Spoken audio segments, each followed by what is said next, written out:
Hello and welcome everyone to another special presentation. I am very, very happy to announce a wonderful new guest here at my podcast, and I'd like to introduce someone who I've really only started exploring recently. And I have to say that this particular gentleman's approach to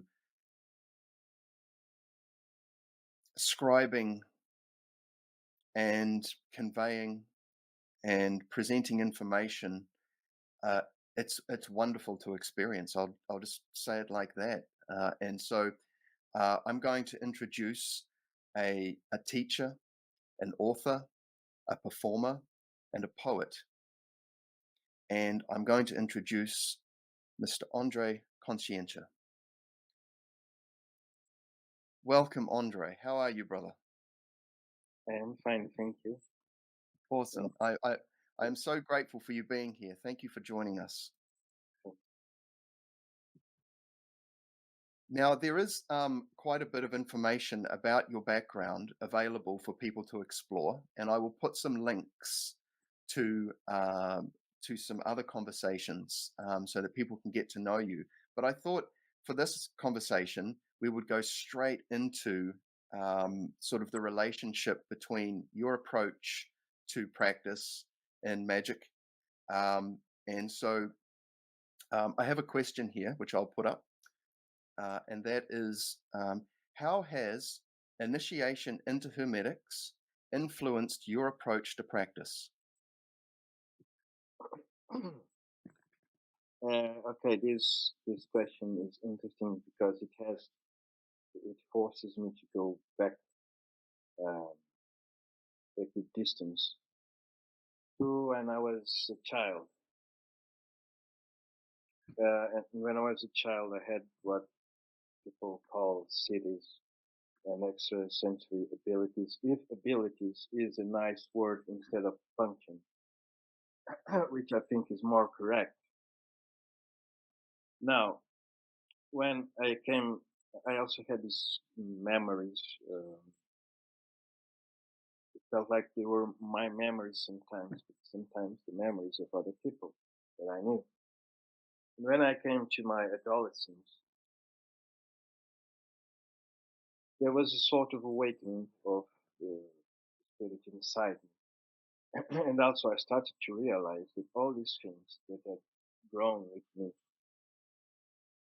they didn't fit in the world around me, or the world I knew at the time. And I started to have a lot of visions. And I was following a methodology that is the methodology of the visionary path. So I had a vision and it taught me how to practice. And when I practiced, I had more visions and so on.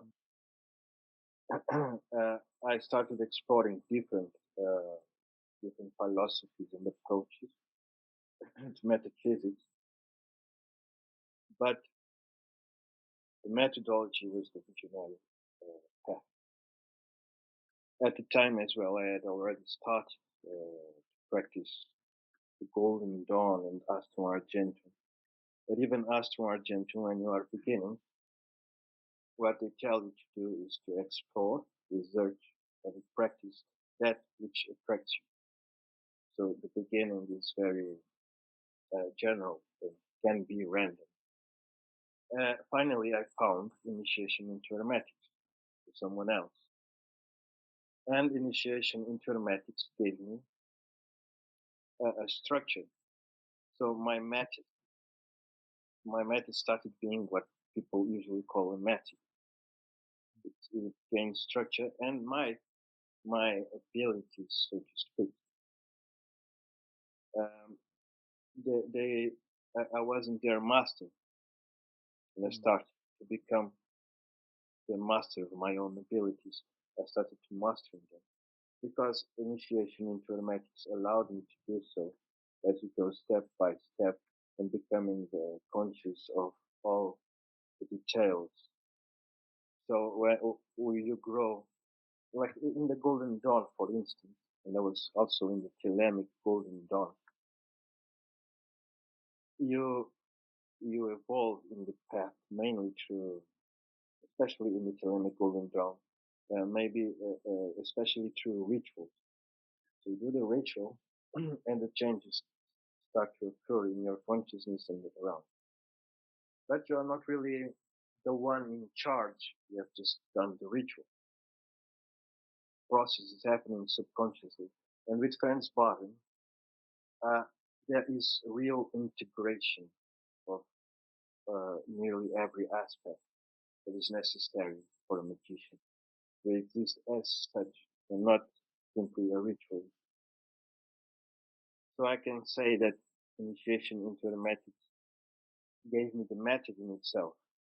And it helped me to master a lot of systems beyond initiation into Hermetics.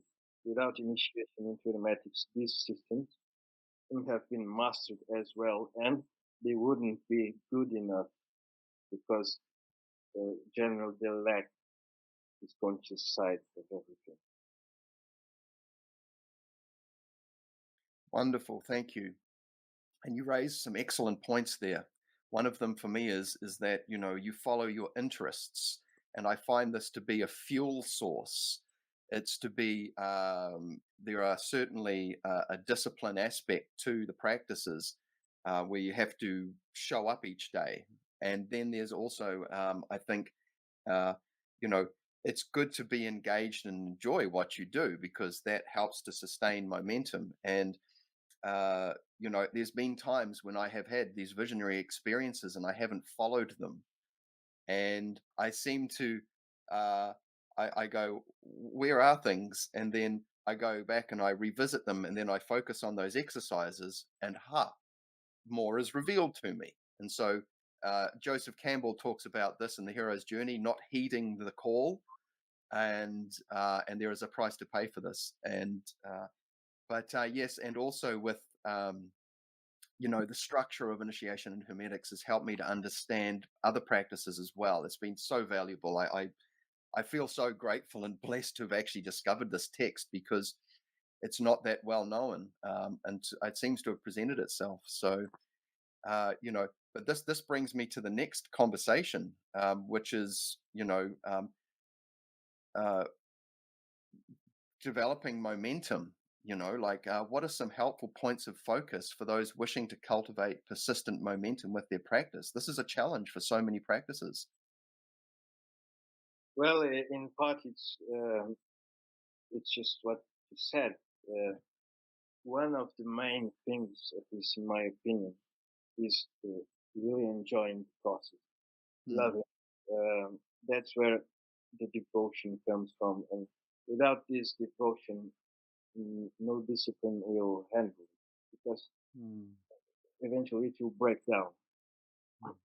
It's interesting to notice that, and this might sound controversial in a way, but magic and hermetics in general, they are not a necessity, or at least a basic necessity. They are not needed to survive.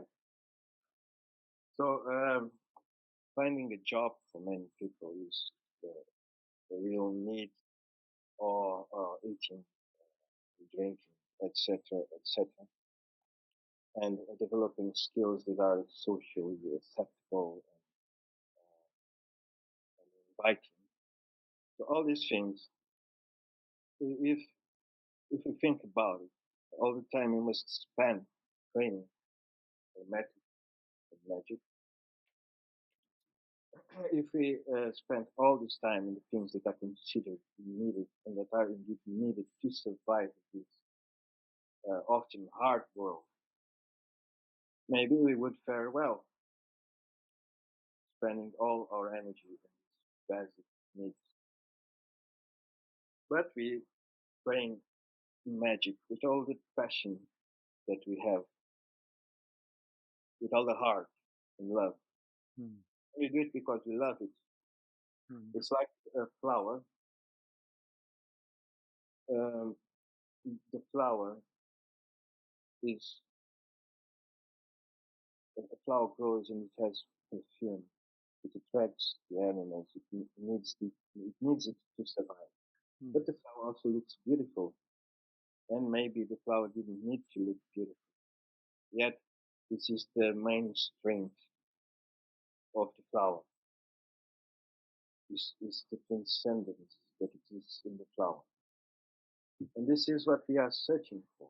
In a way, it is a poetic endeavor, a poetic mission. Mm. And we must love it or desist from it. Or we must, if we are lacking love in our activity,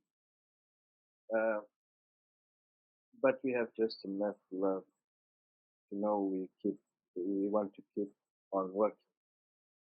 We must search in introspection. What is lacking? What am I not doing right? What is my attitude towards magic?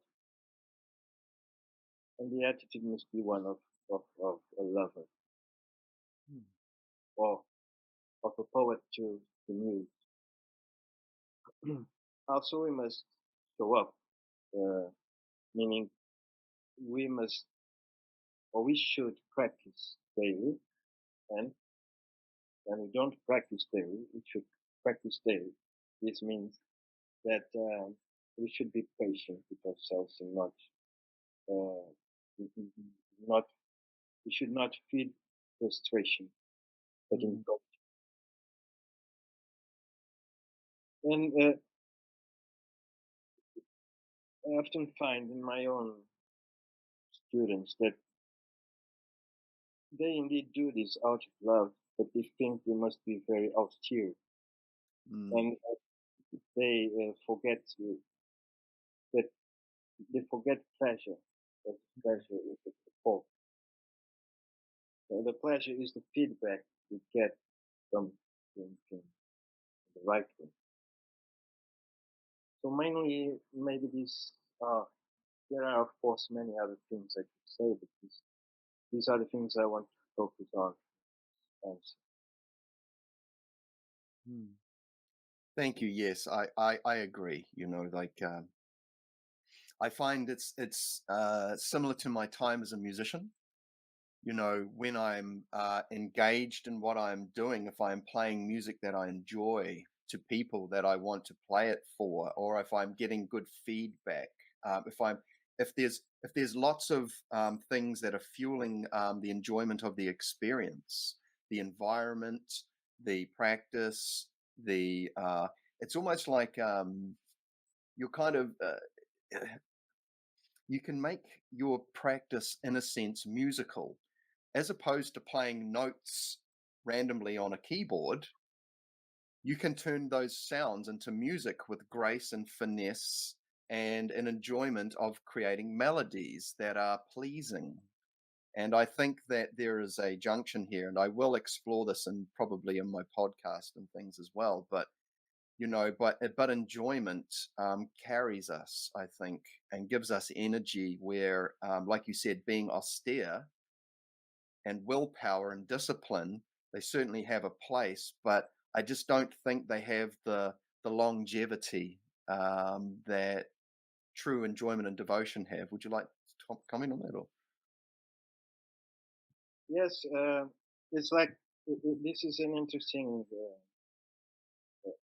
topic because it touches on the principles that Aleister Crowley as an Hermeticist himself found to be essential in the practice, and that the principles are will and love, and they can be found in quantity in Franz Bardon as the electric fluid and the magnetic fluid.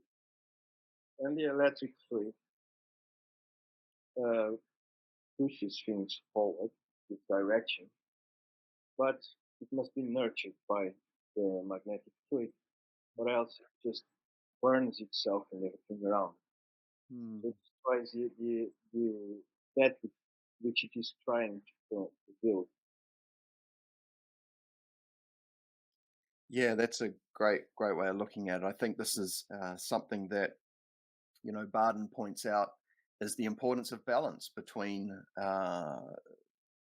like even when we're balancing the elements within us, these more sort of raw forces like the magnetic and electric fluids, um, you know, uh, I've got to spend some time hanging out with people and being social and doing things for others and enjoying myself. And then there's also me pushing myself as well, a little bit as well. But I have to balance these aspects in my life. And I know when I haven't been doing one or the other, they sort of stand out. And so, yeah. Okay. All right. So here's another question I think is becoming quite popular in circles of training, and that is in regards to what opportunities does the addition of physical body training offer to the student of initiation into Hermetics? Physical body training is essential to keep the body in the training itself. And if the body is not in the training itself, then the training isn't permeating consciousness. Hmm.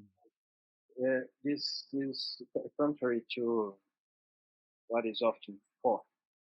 I find that consciousness, and this is also actually, if you think about it, what Bardon is saying. Consciousness is in the earth element, Bardon system, and I find that consciousness is in the body, material body. This is the kind of consciousness that needs no thought work. The consciousness that exists inside. And when you train the body, keep the body awake and conscious of itself, and it will be conscious of the, the astral components and mental components that you are working with them, because it is a body that absorbs all of it.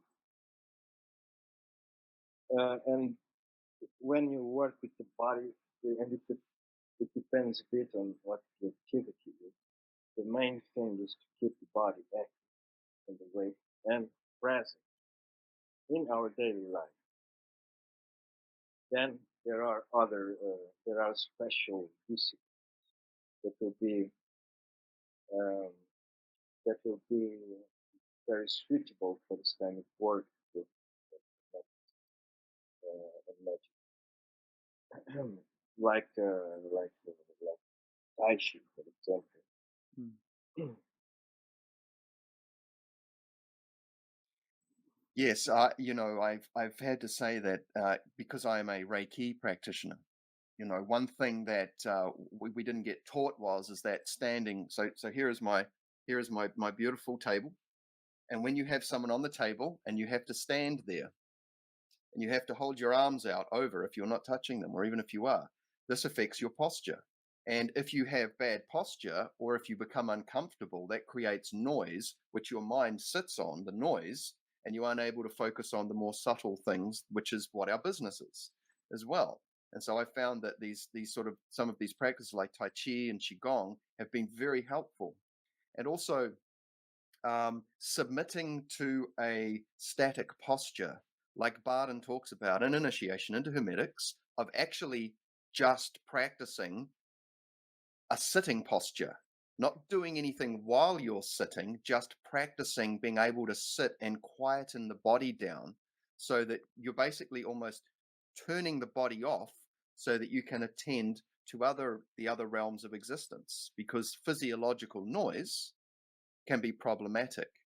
And so I have really found that also strength training, doing sort of the work, developing the fascia, the ligaments and tendons, and all of these things have been highly complementary to my practice and have given me more ability to love what I do. I have more energy for devotion. It's more natural. I don't have to push as hard. There's just more of that thing. And I've seen many from many spiritual communities who don't incorporate body training for maybe they've heard that body and astral is Maya and not important, or these types of things. But I have to say, I find I'm able to be of greater service to people who come to me if I look after this body well, and they comment, and I can say, yeah, it's the qigong, it's the reiki, it's me looking after myself, it's the meditation, it's all these things. I can comfortably say that, and so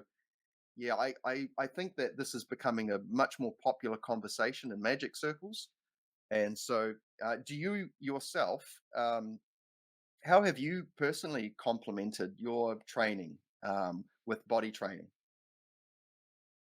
This is an interesting question because it's maybe the answer is not what is expected. For someone who knows my work, since I incorporate Qigong and Tai Chi and a bit of Kung Fu on, for instance, on my course, Magic and Mystical Introspection. And also I encourage it in its own mirror to the spirit of the sun, etc. But I didn't, although I knew the philosophies of Tai Chi and other martial arts from the East, I can say during the first time that I was completing the initiation into Hermetic, I can say I was a real practitioner of these arts. At the time, I was also shaman, so I used the wilderness in myself, keep my body active. And what I did mostly was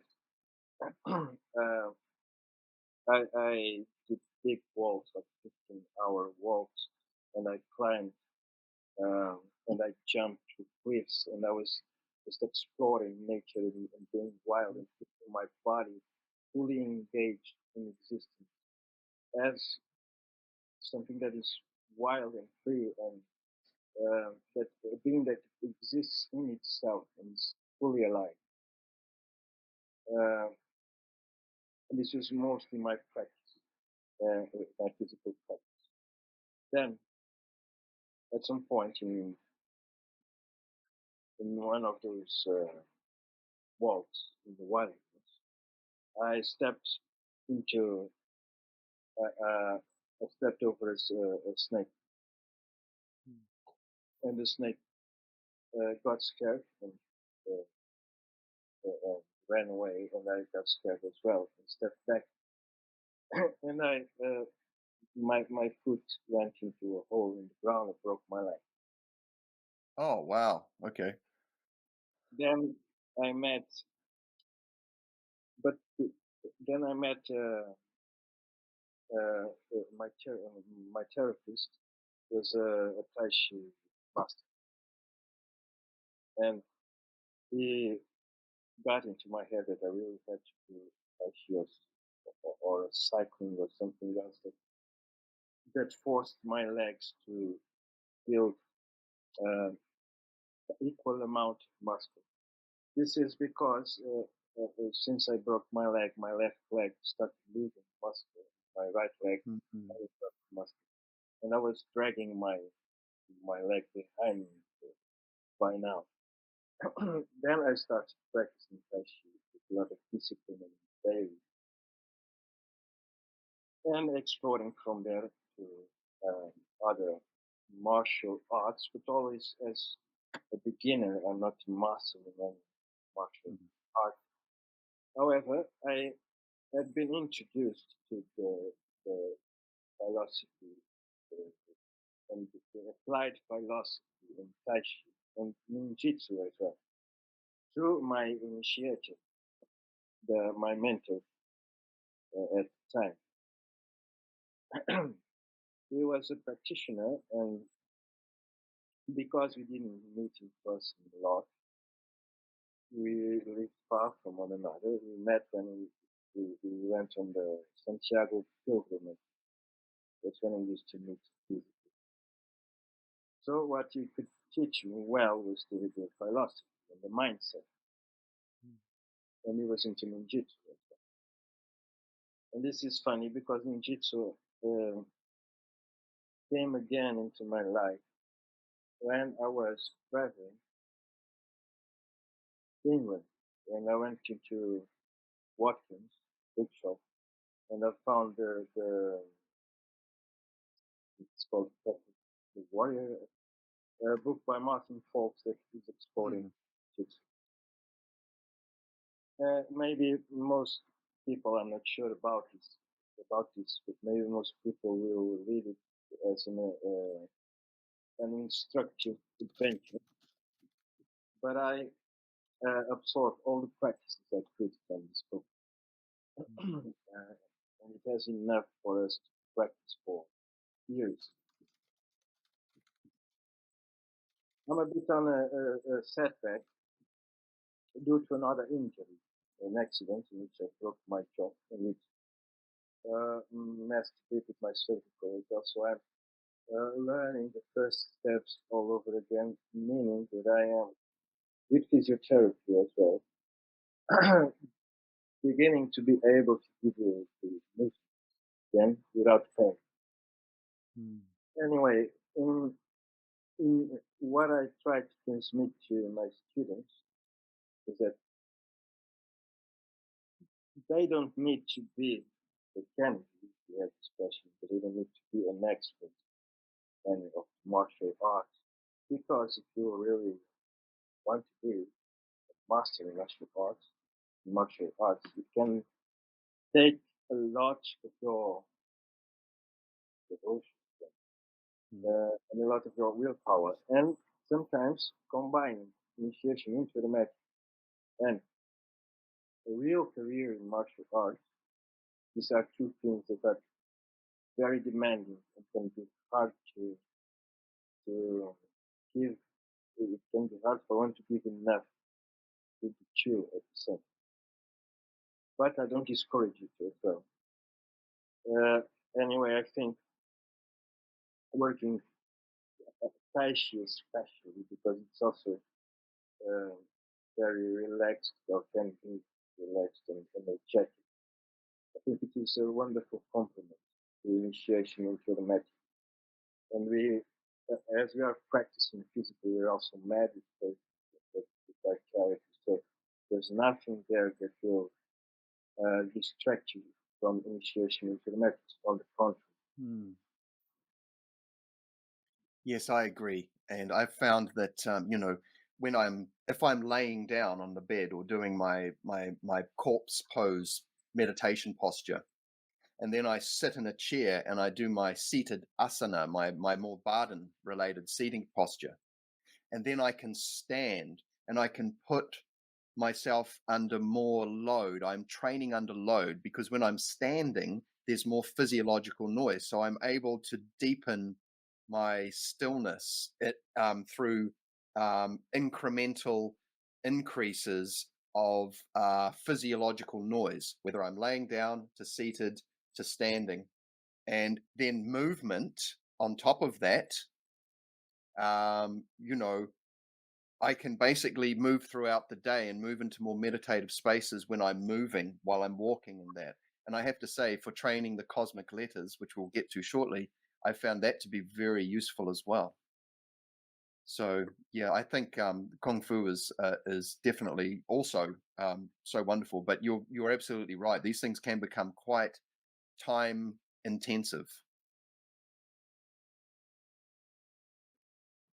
So this next question came as a result of me reading one of your short articles, and you were talking about the loyalty that can be developed between body and spirit, and I'd love for you to talk some more about this word loyalty between body and spirit, because it's almost like separating two aspects of yourself and then talking about the relationship between them and how that can be built. So please, I would love to hear some more. I do not remember exactly the article, but I think I have also said that in To the Soul Mirror to the Sphere of the Sun, when comparing the horse and the unicorn and the Pegasus, which are three levels of, it's just been mind, soul, and body. And to answer this, I think I would like to use a metaphor that I remember an Indian, Native Americans, saying, I don't remember which one, but he gave the example of the white man looking at the sun, and the day in which the sun is especially beautiful. And that person saying, oh, what a beautiful sun. Have you seen this sun? How beautiful sun is. And the Indian was trying to illustrate that this person is not really absorbing the sun and feeling the sun, that this person is not communing and becoming one with the sun, but is thinking about the sun. The person saw the sun and keeps projecting the sun instead of contemplating the sun. So the mind keeps saying the sun is beautiful. The mind is reflecting the sun, but this light has no substance. It's a dying light because it is separating itself from the sun instead of uniting with the sun. And this is the kind of mind that is not loyal to the body. What this Indian is saying is that he used to think with the body. And when he thinks about the sun, he thinks with the body about the sun. So when he thinks about the sun, the body becomes warm like the sun and expands. And this is a body that has obtained the loyalty of the mind. The mind is no longer distracting the body from what exists, from what the body can enter contact. But there is also the case of the mind that has not the loyalty of the body. And this is, I mean, both cases are very, you can see them everywhere. So they are very common. But we only speak about case in which the mind does not have the loyalty of the body. And this is, you can see it in the man keeps drinking himself to death, for instance, in many physical vices that take over the mind. This is a body that has become imbalanced. Usually, the body has become imbalanced through the interference of the mind. But then, to veer this wrong direction that the mind is given, the body takes over.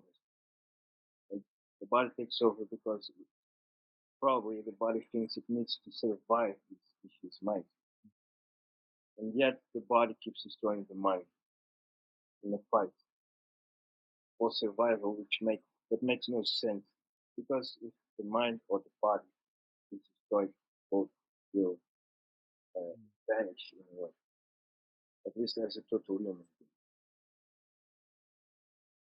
And this is mostly what I mean. And again, I can also go and get an example of love and will.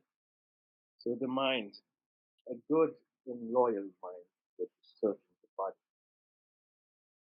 It is a wise mind and silent enough to give direction to the body in the direction that is going and nothing confusing the body.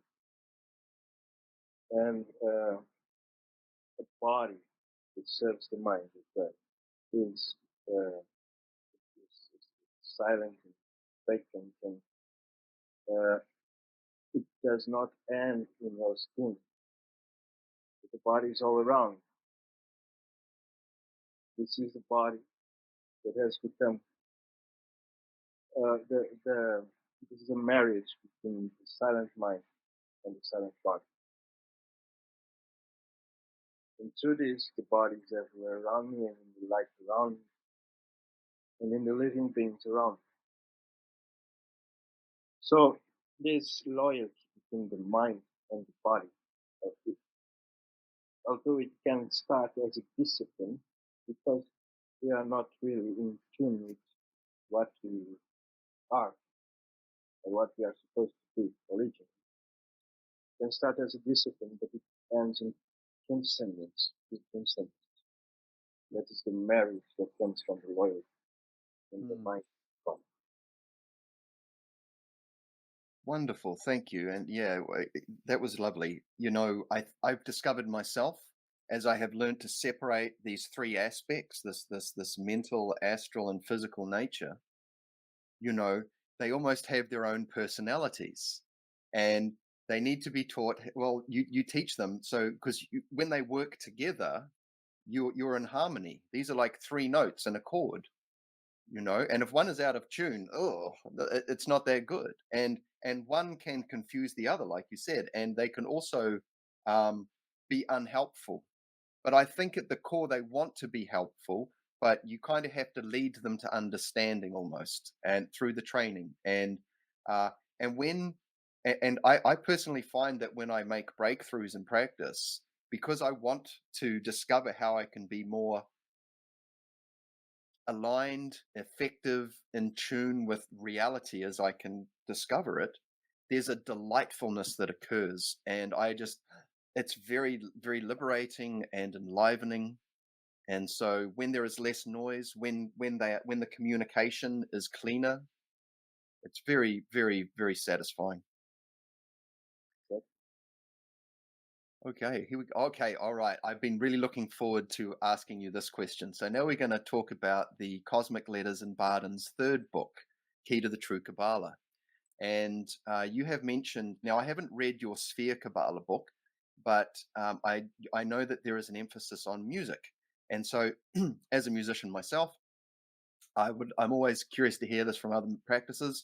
How does building a relationship with a musical instrument assist with working through the cosmic letters in Bardon's third book? I will start by this is not to say the question is not pertinent. But I'll just say in the context of the book that we do not start immediately when working with the musical instrument. We do not start immediately with the letters themselves, but we start with the tones. Yes. Well, Franz Bardon uses only 10 tones, and these are the 10 spheres. So when you are using the tones alone without letters, you are working through the influence of the spheres. And when you have become proficient in working with the tones, then you can start using the cosmic letters that are of the same tone as the sphere and combining both. Now, this having been said, it's if you think about it, when we are working with the true Quabbalah by Franz Bardon, we learn letter by letter, you know, variants you can work with that, and then combinations of 2, 3, 4. You can use more, but it stops at 4 while it keeps being specific. And when you say 4 letters, imagine that you are working a formula of 4 letters that have 4 different tones. Each letter has a different tone. So you have used 4 tones. And to do it right and with full efficiency, it's already very powerful. And it's a lot coming through you said before. And this is like saying a word, a small word, 4 letters. And the mind thinks about it, it processes the thing as it would process the word. It means the rational mind is included because it is working with the concepts that the letters represent and offering our senses and our imagination. When you are working music, you start by liberating your capacity do music. Rational. You learn the method and you are trying to reproduce it. But this is just learning. You will not be really playing music while you while you are in this state. Your fingers will keep missing the chords or the keys or whatever is the case. Or the music won't sound fluid enough. But when you learn to play, and the instrument is an extension of your body, like the nervous system is in the instrument itself, then you start to flow with the music, and the rational mind shuts down and allows the Tao or the Taos, if you can use this expression, to enter and do art, the harmony. And if you think about what it is to do music as a Kabbalist, you come from these 4 letters with 4 notes to a large sheet of notes that you know how to play, how to match, which is flowing with the music, or even improvise. It's innumerable tones and notes, combinations of tones, and doing certain cosmic letters, more combinations. While you are saying a formula of 4 letters, you are Kabbalist. You are channeling the cosmic formula to you. But when you let yourself go in this state of being the music, playing itself, you are the cosmos doing the music. You become the cosmos. So this is a form of tuning the microcosm. You can't differentiate anymore between the microcosm and the macrocosm when you are flowing in this state. And this is it is a level of Quabbalah that I find is the closest you can get to the Quabbalah, or to the level of skill in Uranus concerning Quabbalah. It's a bit of a next level. And it's hard to explain, just like explaining jazz theoretically doesn't really get one to vibe with the music. Mm. Yeah. There's a saying, some things cannot be known; they can only be experienced, and like intellectually known. Like, I can talk about the flavor of chocolate, but if I've never eaten it, I don't really have I don't have a wider experience base to share from. It's not experiential knowledge. So when I'm talking about sort of the musicality of Kabbalah, when we think of music, we think of notes that are strung together, musical tones or frequencies. But then there's the music of that involves like a stage show where there is music, but there is also dance, and there are colors, and there are all these things weaving together to create a tapestry of an experience. And it sort of goes beyond just tonality and frequency, and it becomes visual and experiential. And I'm really excited to sort of explore this. And I know that you talk a bit about this too, because I have no doubt with because you're involved in stage production as well. Is that correct? Yes. And actually the book, A Guide to Sphere Quabbalah, it starts with Quabbalah itself. And then it goes to the working Quabbalah as music.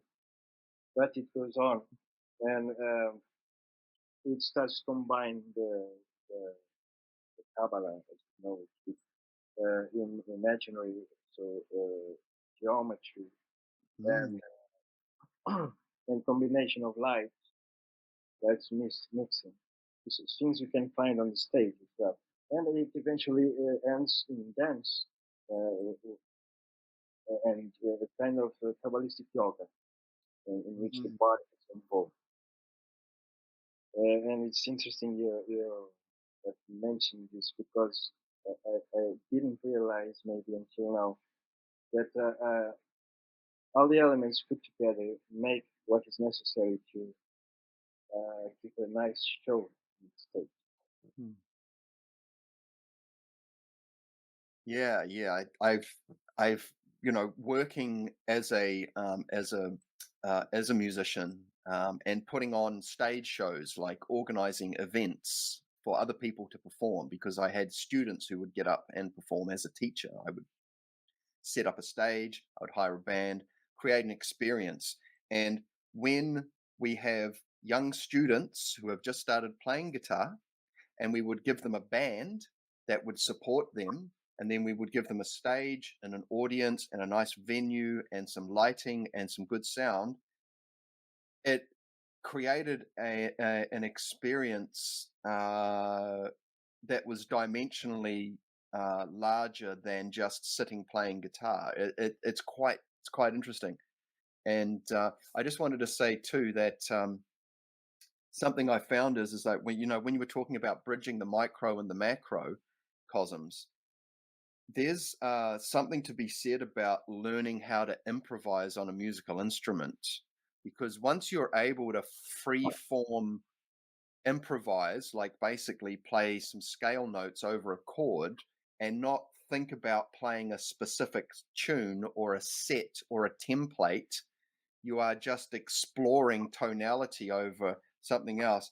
You can get lost in that. And I did that many a times as a guitarist, because I was a rock and blues guitarist, and it's very improvisational.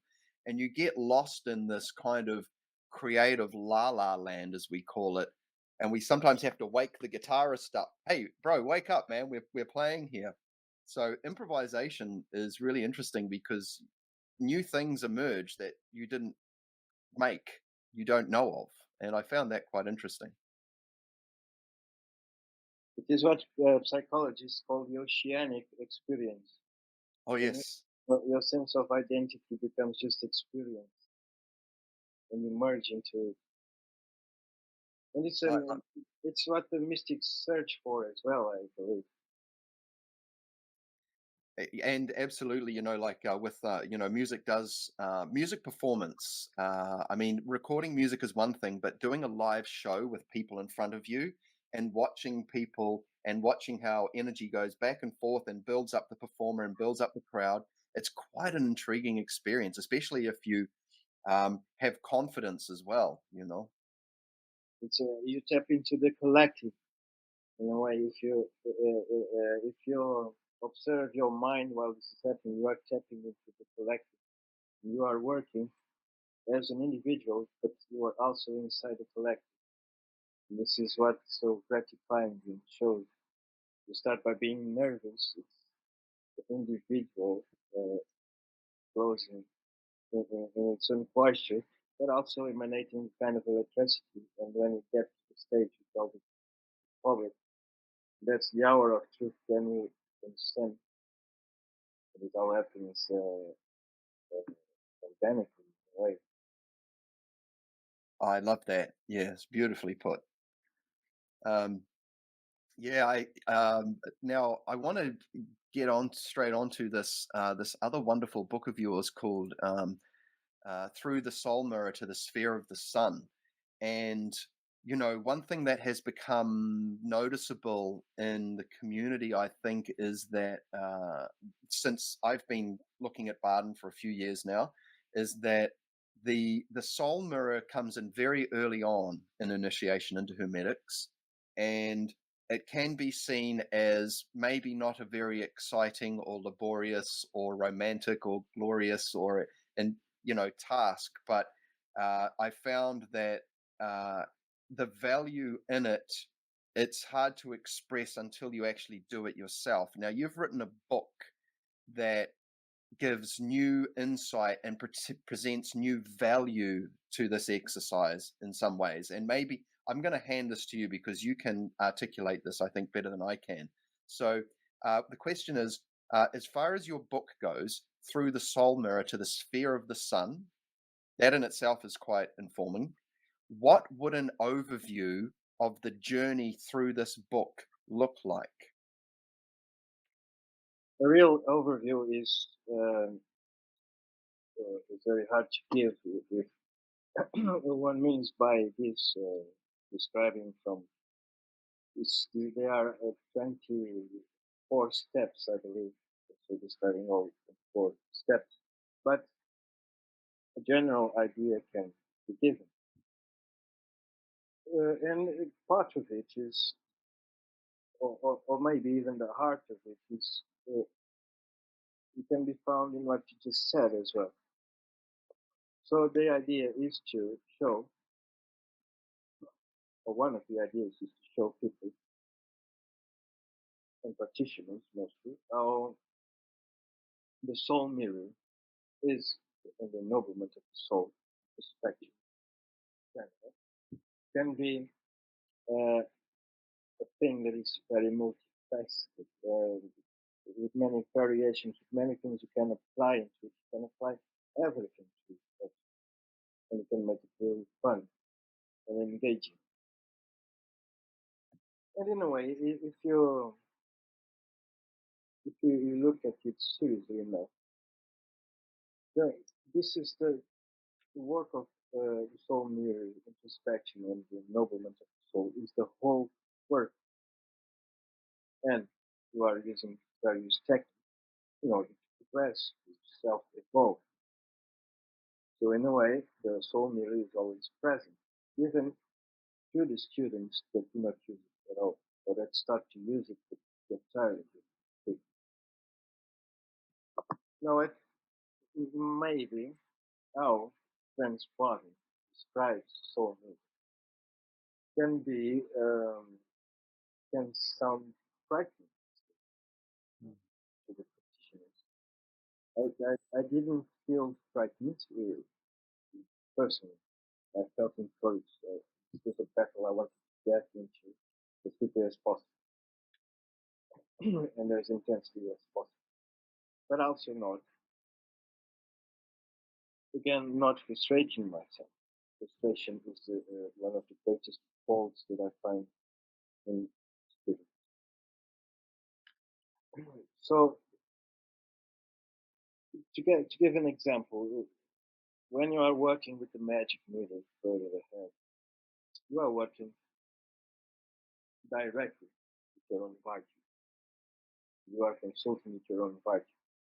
So it uses transpersonal psychology mixed with magical practices and hermetic practice. And can be one of the most fun aspects of working with book. The book draws a lot from the initiation into hermetics. It is dedicated to initiation into hermetics. So initiation into hermetics, in a way, gives in itself an overview of the structure of the book, the soul mirror to the sphere of the sun. However, through the soul mirror to the sphere of the sun is something else, which is intriguing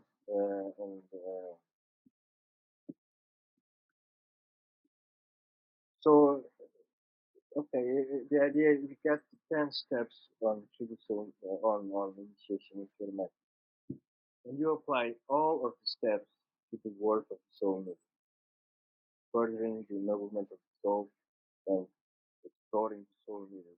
At the same time, you get the soul mirror and you apply it to all 10 steps in initiation into hermetics.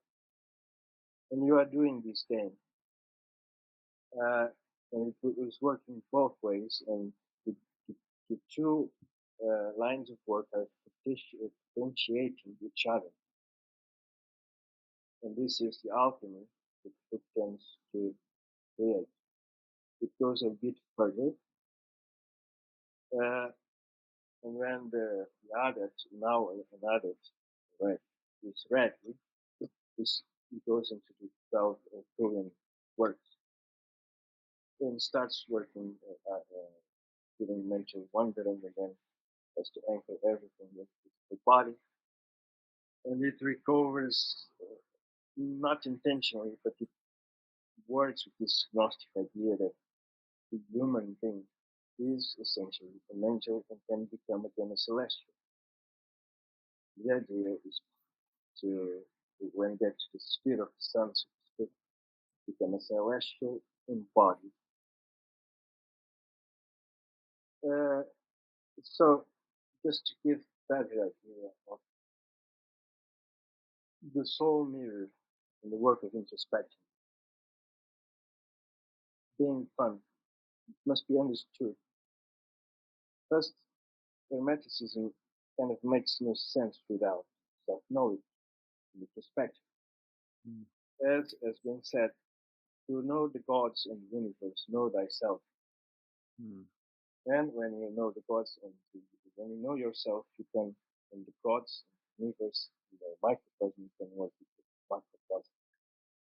This can be easily ignored by many students to their own peril, mostly because without introspection and engagement, intelligent engagement, not just what Franz Bardon said, going beyond it, exploring, then you understand how the qualities and the quantity mix together, and this is what will teach you how to be a competent and effective magician. Mixing of the quantity and quality in the right amounts and with the right polarity. This you understand this experientially through introspection and through this device that is soul mirror. Also, it is what it's not deadly serious work. I mean, you cannot get to that flow that we were talking about practice. That flow of Tao can get to that you can get to through music. You cannot do the soul mirror properly if you are very judgmental and serious about it. This is a game, and you want to be very good in the game. When you understand the game and its rules, you are playing chess with yourself. Not reflection, the mirror of the soul. And once you understand this game and how you and the drive that kind of makes you addicted to this game, it's an addiction to cure addiction. Then it becomes really fun and it starts spreading to everything else. And you are constantly doing the great work. Wow, that was fantastic. And, I love how you have this tendency to bring things back to enjoyment and fun. And, because the soul mirror can be very confronting for a lot of people as a task. And then once you get involved in it and go, wow, actually, yeah, you're writing out the black mirror and you're going, wow, I'm being very honest with myself here. This is actually quite a reasonable list. And these are some serious things. And this is going to take some work. And I think for myself, if I indulge myself something here, I'll say that getting to know the higher and lower aspects of myself and making them objective, I externalize them onto a piece of paper. It's quite liberating. And it comes back to the first exercise of Franz Bardon's book, which is just becoming aware of your thoughts and going, there is myself, which is just an observer looking at this review or overview of myself and the parts that, what part belongs to which bit, helping to organize and categorize the data points through this exercise creates a very objective view of yourself. And I find that to be so helpful because you can get too emotionally or personally involved sometimes, and that can be quite unhelpful. So you can separate these things. And so, Yeah, I mean, just listening to you talk about it now has given me some fresh energy, I think, of how to look at my own soul mirror exercise. So I'm really hoping that people who are watching and listening to this will take some good nutrition from this. Thank you so much for that wonderful that. So now, well, we're pretty much at the top of the hour, Andre, and thank you so much for your time and your wisdom. I just want to say, out of all the things that we've talked about, is there anything you would like to add or just pass over and comment? I'll just comment, but or highlight one of the things that might seem unimportant to focus on this specifically, but it feels right. So I like one of the things you said, that when you are writing the Black Soul Mirror, when you said, "Oh, I'm being really honest with myself," and just this kind of honesty, when you look at the therapeutic side of the Soul Mirror, this kind of honesty starts to heal you. Mm. And often this awareness, this honesty, it does a greater work than self-punishment, which does no good work at all. At least as far as I have found. That was wonderful. Thank you. You're absolutely right. I think I'm just gonna put this on the screen for a moment here because that's a big takeaway from all this. And I've heard a rather harsher view of know thyself, and that was phrased as stop lying to yourself. And this is like maybe a bit of a harder look, but there's different ways of like doing this. But what it comes down to is self honesty, and it's very freeing, when you go through this list and go, okay, this is the work that I have. It, I can change these things, and I know that this will make my life better. Well, we'd like to think so, right? It reminds me, as you were saying that, I was just reminded of um, this uh, Christian sentence, which Christ has said: "It, the truth will set you free." And you said it Yeah. was people being self-honesty. Yes, that's a beautiful. So much wisdom. Well, now what we want to do is we want to do some shameless plugging for Mr. Andre Consciência so that people know how to find him and where to find him. So I'm just going to do a thing here. Oh, here we go. So this is the hermeticmagician.com website, and well done on getting that URL, sir. I'm sure there'll be plenty of jealous, potentially, magicians out there who would have liked to get that one. So well done. Now, on the front page here, we have obviously many ways to explore Andre's work. And if I flick to the books here, oh, here we go. So you have many titles here, and they're all beautiful books. They look absolutely stunning. The artwork and the font styles and the range. And there are some that are part of a series, and then there are some that are standalones. Now, someone who's just started their initiation into Hermetics journey, and they're looking for complementary reading, is there something that you would suggest to them from your work to help them out?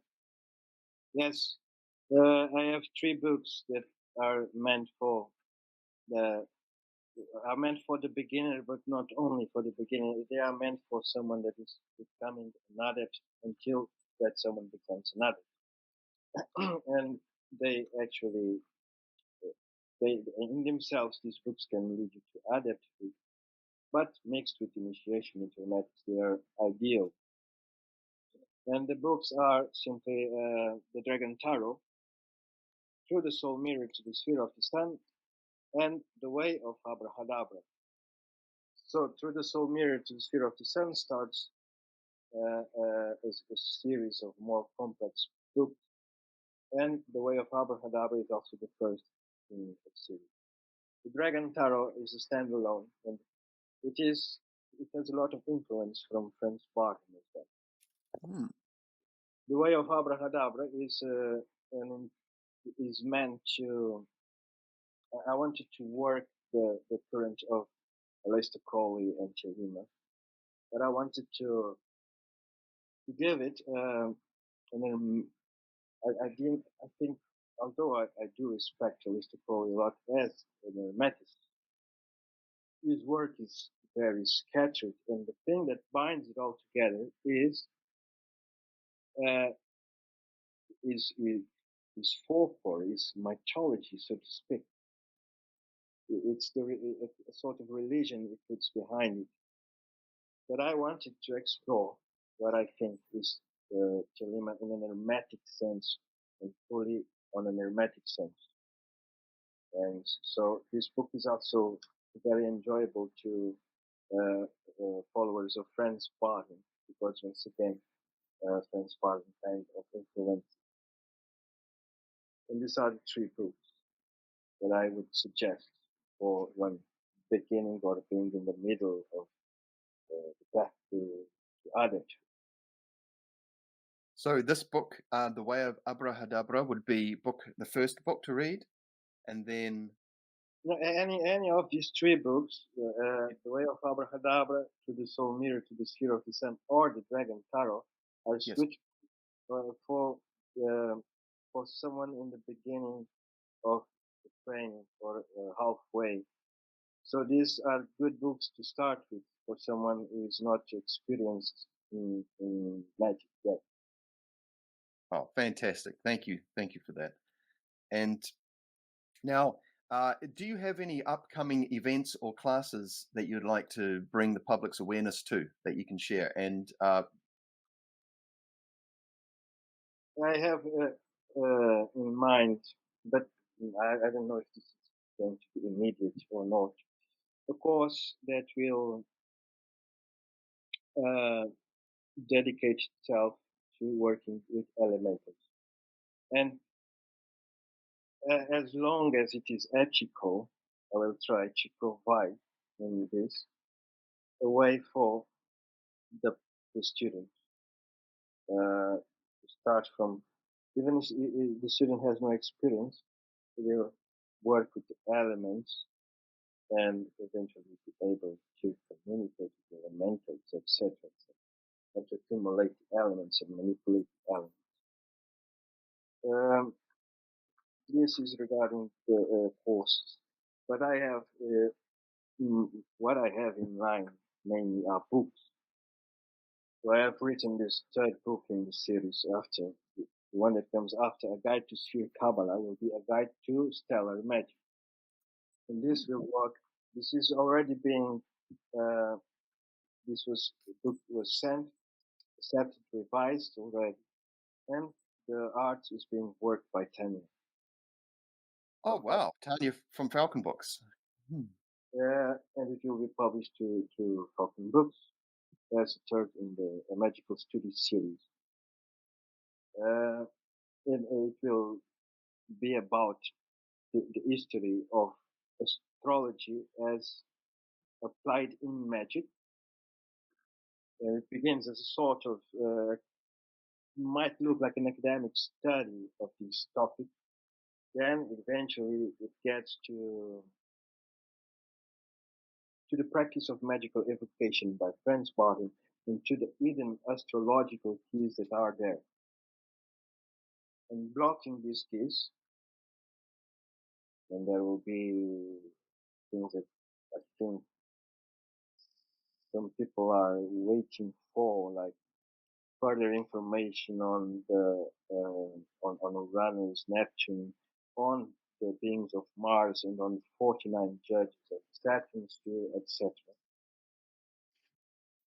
And it will go further on to the zodiac. This book has been written 2 years ago now, and it's coming out now. It will come out this year, maybe. I would risk saying 2 months, depending on how the process of building the art goes. I am at the time also revising myself my my own revision that comes first. I am revising the book that I have written on the evolution of humankind from the first civilizations, politically, religiously, and philosophically, mystically speaking, and scientifically even. So this is from the first civilizations to where we are now and to where we might be in the future. And this book tends to inform the human mind, its own collective, throughout our planet, so geographically speaking, and throughout time, through our history. The idea is not so much as what one can find in comparative religion, as Joseph Campbell, which is an author of reference for me. But it is more about becoming aware and accepting and experiencing at least the surface of all the traditions we can think of in private. And when the person does this, um, this person becomes universal, which is characteristic, I think, and not that really needs. And then I will release a book about magical, the Quabbalah of numbers. But this is the third in line. Wow, man, you're a busy guy, and the just what you've talked about there about bringing in various aspects of things like history and politics, philosophy, and I think that when we look at history and we can see these cause and effect sort of through lines, it helps us to understand where things are going based on our current trajectory. We can see patterns. And so, mystically speaking, the mystical or the magical or spiritual realities give us a layer of insight or a higher resolution or a higher perception of currently available information that allows us to have a wider or a broader view, maybe, or a wider context, so that we can maybe navigate easier or make more sense of things that are happening. Yeah, if you think about it, most of our history, although there are always universal forces uh, behind evolution, uh, but our history is mostly shaped by relative principles. This is what binds universal principles to time. Time is relative, and so is space. But the pattern in itself uh, becomes closer to what a universal trait is. And more than that, uh, the way a person can engage with all this collective memory and wisdom of a unified humankind, even when humankind is separated, is unified by this field that is our planetary field. And when the person opens the body of knowledge and the soul, and the person is able to understand the history of mankind and the multiplicity of the human being, then this person gains not this person gains a quality of universality, so universal quality. So you might not be speaking of quantities here as principles, but we are speaking of quality. And the person that is universal in quality will be respected by all the beings you can find in, for instance, the practice of magical education. It's interesting you mention universal, and Bardon mentions this. Essentially Hermetics could be considered to be a universal religion, and my preference when communicating with people who are either interested in these topics or not is to come from a universal standpoint when I talk about these things. I can leave out certain key words that may trigger people or be unhelpful to the delivery of information as I seek to convey understanding through spoken word. Using certain words can be problematic, but coming at it from a universal point, I found that to be the most helpful. And I've also found it's allowed me to sort of talk about different traditions and structures with much more confidence, because I'm able to identify the universal principles that underlie them and what are shared amongst them. Some people don't like to hear that because they want their thing to be the ultimate thing, and and it's the only right one. But you have to choose your battles, I think, when you have these kinds of conversations too. So yeah. Completely agree. Yeah.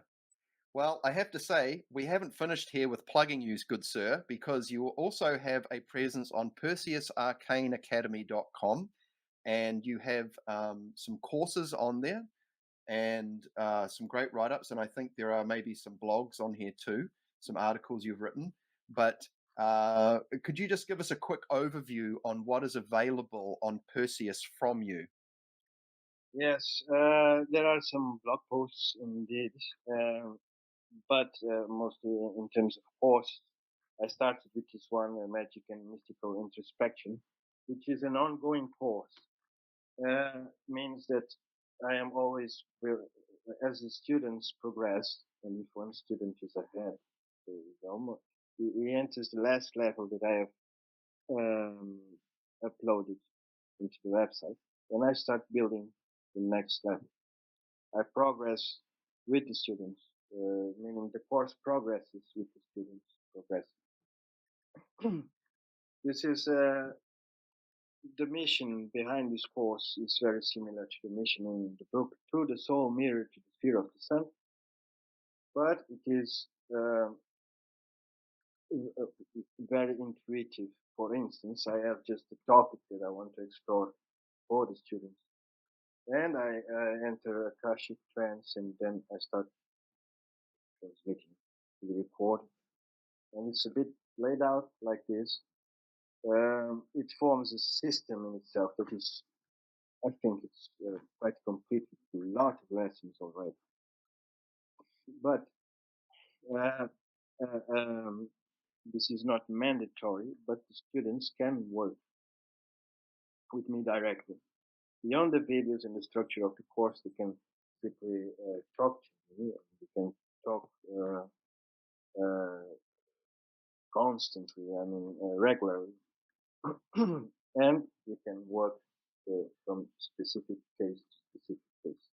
I always also like to learn from the students. I have people from all over the world, and I like to hear from them, to learn from them, and they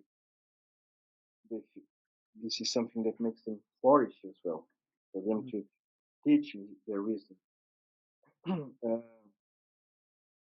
So this is an ongoing course, and then I have the other courses that you just acquire the course at once. That's it. The courses are ceremonial magic and Franz Bardon tradition, and this course is for the many that I have seen asking.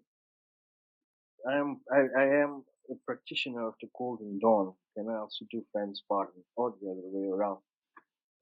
They ask, do these systems complement one another? Well, they do not exactly or formally. However, while the Golden Dawn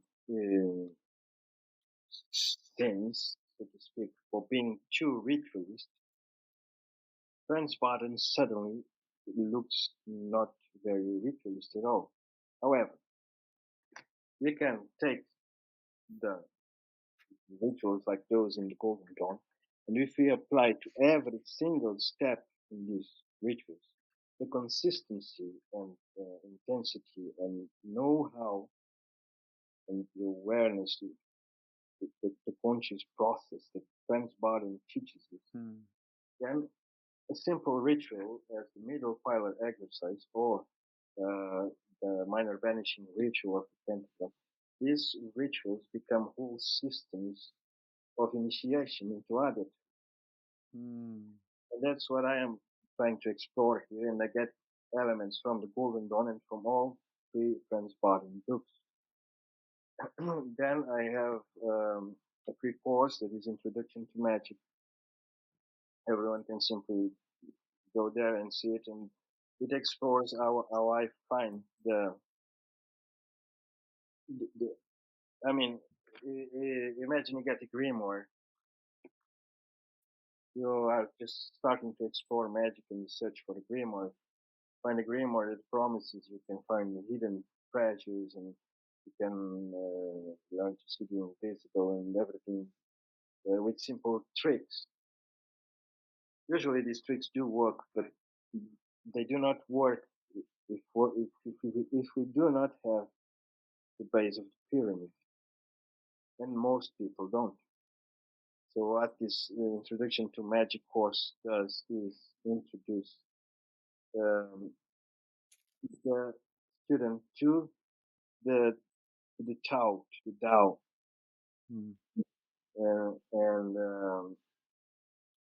and to a sense of prana as well, but mostly the Tao and the deepening of the consciousness with Tao and the flow that comes with it. And by applying this to every interval between thoughts and to the space between your gestures and to everything that is applied in magic and in a ritual or whatever, then you have the key component for something to actually work. Lastly, I have a course on neo-shamanism, which I did this course because sometimes in magic and mystical introspection, I was reminded of teachings that I had received or that I myself taught in neo-shamanism. And some students asked me to do a video course that reaches worldwide on neo-shamanism. And so I did, and actually I'm very grateful that I've been asked to do this because I had a lot of fun. I stopped doing workshops on neo-shamanism, and I just sometimes get with some of my old students to do shamanic cycles. But teaching this again was very gratifying, and it's something I really enjoy. And I think it's not probable that someone would think neo-shamanism or shamanism in general and ceremonial magic. I think people would think it's either one thing or another, because neo-shamanism is an irrational process. Your subconscious, you work with the subconscious, and the subconscious teaches you. And in Hermetics in general, you become conscious, very conscious, in order for the subconscious to be taught. But that's exactly why I think the two things can combine very well. Not in a way that mix the practices themselves, but working the two lines separately, but simultaneously. That's very interesting. Just quickly on that, I would like to say that if you are practicing initiation into Hermetics and you have a parallel but not related skill set you are developing, for example, training to be a musician. When you are training to be a musician, you are, depending on what you're doing, if you're reading music, if you're into theory, if you're into understanding it, then there will be an intellectual process and maybe some reading. This will help to train concentration. And also your ability to relax. In my later stages of being a guitar teacher, I was teaching students to relax. I was teaching them guitar Tai Chi, basically, And what I've discovered is that when you take the body work of Tai Chi, you take the energy development of Qigong, and you take the long, very detailed processes involved in initiation hermetics, and then you take the aspect of being a Reiki practicer, where you're actually essentially treating people with stillness in a sense. There's all of these complementary aspects that are standalone, but they overlap, and you can see the through line that they share. And they beautiful. I think they work together so harmoniously and beautifully. And this includes martial arts and even things that are unrelated to. And they just feed into each other. I've found this. I agree completely. And it has been my experience as well. Well, you are an absolute treasure and a pleasure, sir. Thank you so much for your time today. I'm just going to remove that so it can be us, and then I'm going to flick back to that so we can see your face. Uh, Andre, I'm going to put a whole bunch of details in the description of this video so people know how to find you. And what's the best place where people can stay updated about what you are up to? My the one that I update the most is my Facebook page called André Consciência Occult Author.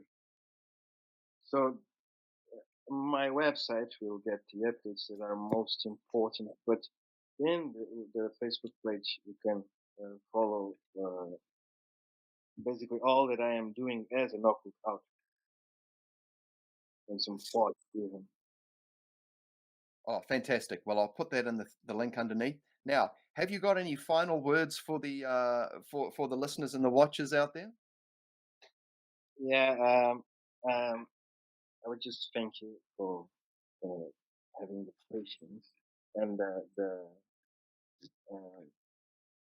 the humbleness and silence in yourself to listen.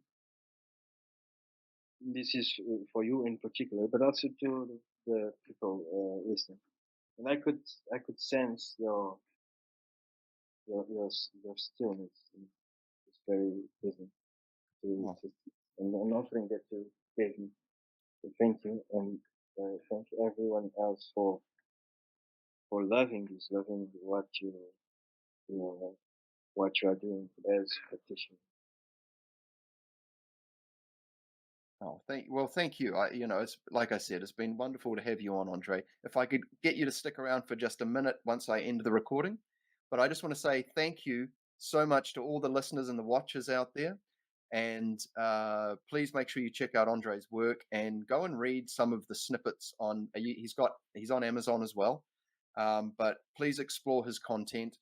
If you're like me, you will read some of his articles and snippets and probably be quite engaged in it. It's very pleasurable to read. I really enjoy his writing style. There is a storytelling element.